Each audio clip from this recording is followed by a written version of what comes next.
Nama Karida Pasaribu SPD. Saya dari SMK Negeri 2 Bunguran Timur. Hai semuanya, peserta Latsar, apakah kalian sehat semuanya? Semoga kalian tetap dalam lindungan Tuhan. Baiklah, kali ini saya akan menjelaskan tentang manajemen ASN. Oke, manajemen ASN ini menjadikan para ASN menjadi ASN yang profesional dan berkualitas di dalam melakukan pelayanannya terhadap masyarakat. Nah, untuk itu, seorang ASN harus tahu apa yang menjadi tugasnya, yang menjadi kedudukannya, fungsinya, dan haknya. Nah, di sini saya akan menjelaskan tentang kedudukan seorang ASN. Seorang ASN adalah unsur pemerintahan, unsur aparatur pemerintahan untuk melaksanakan kebijakan yang dibuat oleh pimpinan ataupun pemerintah.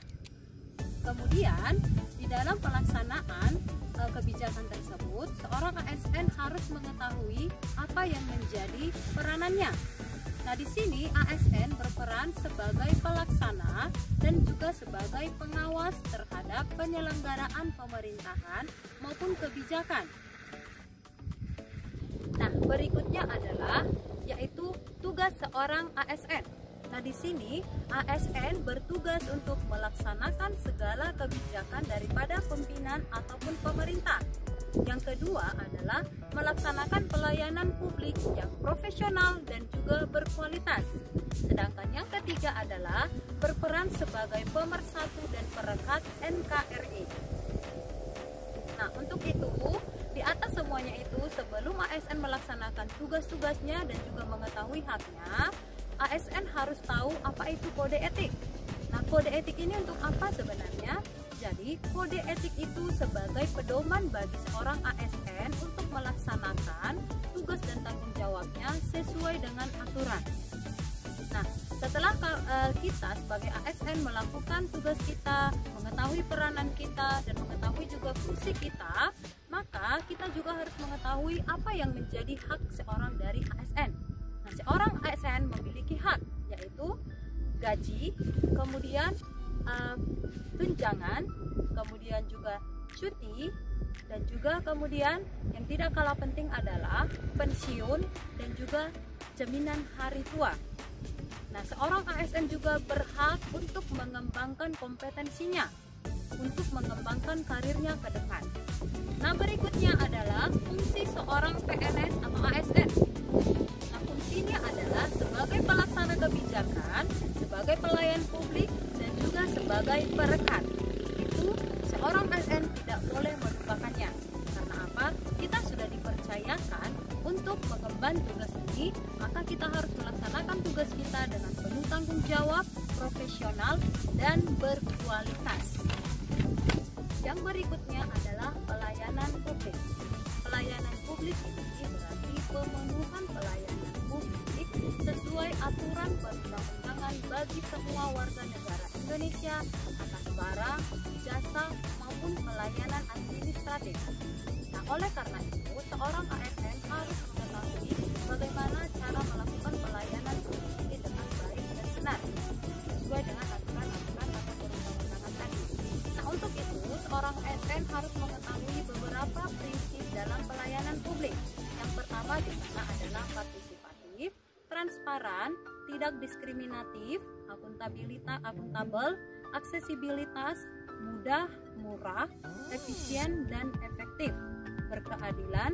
Nah, di sini saya akan menjelaskan satu persatu. Yang pertama itu adalah partisipatif. Artinya, seorang pelayan atau seorang ASN itu selalu berpartisipasi dalam pelayanan apapun yang sesuai dengan tugas dan tanggung jawabnya. Yang kemudian yang kedua adalah transparan. Nah, di sini transparan berarti adanya keterbukaan informasi terhadap penggunaan atau pelayanan atas barang, jasa, maupun pelayanan administratif tadi. Yang ketiga, tidak diskriminasi. Artinya di sini tidak membeda-bedakan maupun dari suku, agama, ras, dan sebagainya. Artinya semua warga Indonesia berhak untuk mendapatkan pelayanan tanpa membeda-bedakannya. Yang berikutnya itu adalah di sana itu kita harus melayani dengan efisien dan efektif. Artinya kita menggunakan dengan efektif waktu kita dan juga menggunakan cara yang tepat. Kemudian akuntabel. Akuntabel ini setiap ASN dalam melakukan pelayanannya harus bertanggung jawab, mempertanggungjawabkan pelayanannya kepada masyarakat. Kemudian berkeadilan. Berkeadilan ini artinya kita melakukan pelayanan itu terhadap semua warga negara Indonesia itu dengan adil, tanpa membeda-bedakan kedudukannya dan sebagainya. Yang berikutnya itu adalah aksesibilitas. Aksesibilitas ini berarti keterjangkauan.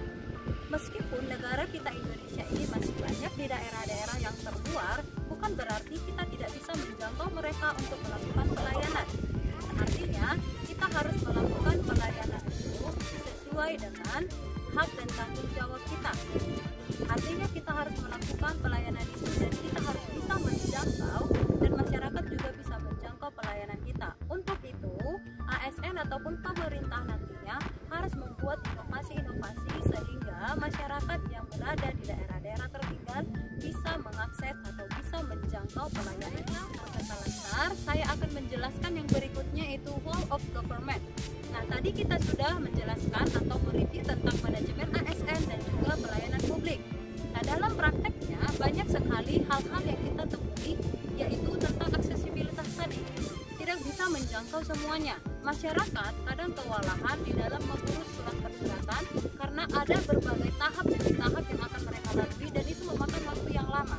Nah, untuk itu pemerintah memberikan atau membuat inovasi dalam pelayanan ini, yaitu dengan melakukan pendekatan whole of government.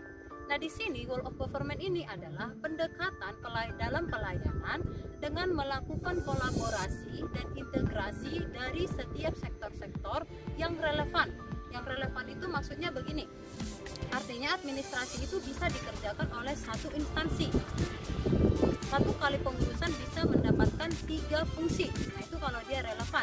Nah, di sini whole of government ini adalah meruntuhkan sekat-sekat dari setiap sektor. Kenapa ada whole government ini? Supaya semuanya merata, pelayanan itu merata. Jadi tidak ada lagi statement dari masyarakat atau dari orang-orang yang membutuhkan pelayanan bahwa terkadang kita mendengar hal seperti ini di masyarakat. Di instansi sana kenapa bisa seperti ini, tapi di instansi ini tidak bisa seperti ini. Nah, artinya apa? Di sini ada perbedaan pelayanan. Nah, untuk itu pemerintah membuat inovasi yaitu dengan melakukan whole of government itu, yaitu melakukan kolaborasi antara instansi-instansi tertentu untuk melakukan pengurusan atau pelayanan terhadap masyarakat.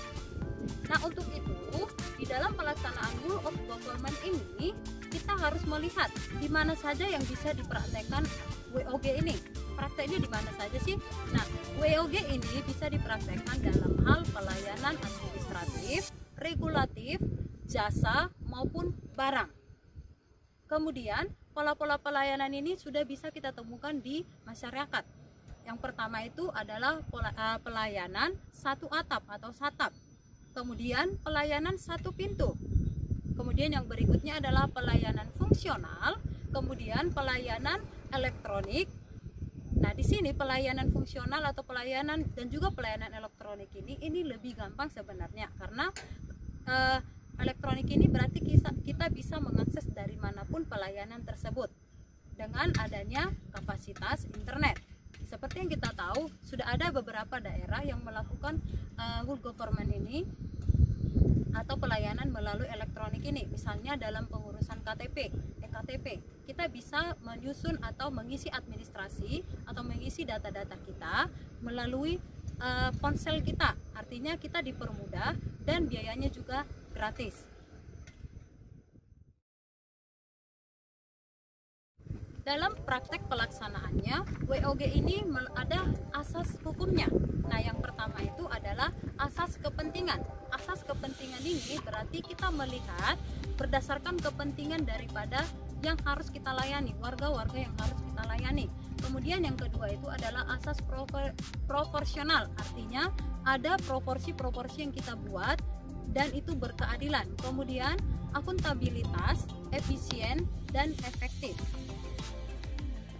Dengan berdasarkan asas-asas tadi dan juga kita menyadari bahwa pelayan publik ini sangat penting, maka Dengan kita melakukan prinsip pelayanan publik, kita juga mengetahui manajemen ASN, kita juga menerapkan rule of government, maka bisa dipastikan NKRI ini bisa maju dan berkembang.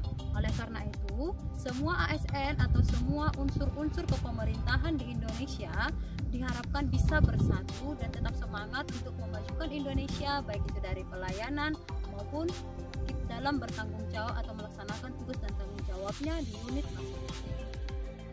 Demikianlah jurnal e-learning daripada agenda 3 kali ini. Semoga apa yang saya jabarkan atau apa yang saya paparkan dalam video ini bisa berguna bagi siapapun, terlebih bagi saya sebagai seorang ASN. Saya bisa mengetahui hak, tugas, dan tanggung jawab saya sebagai ASN. Saya juga bisa melakukan pelayanan publik sesuai dengan aturan-aturan dan perundang-undangan yang berlaku, dan juga bisa berkontribusi dalam melakukan rule of government dalam pelayanan publik tersebut. Sekian dan terima kasih.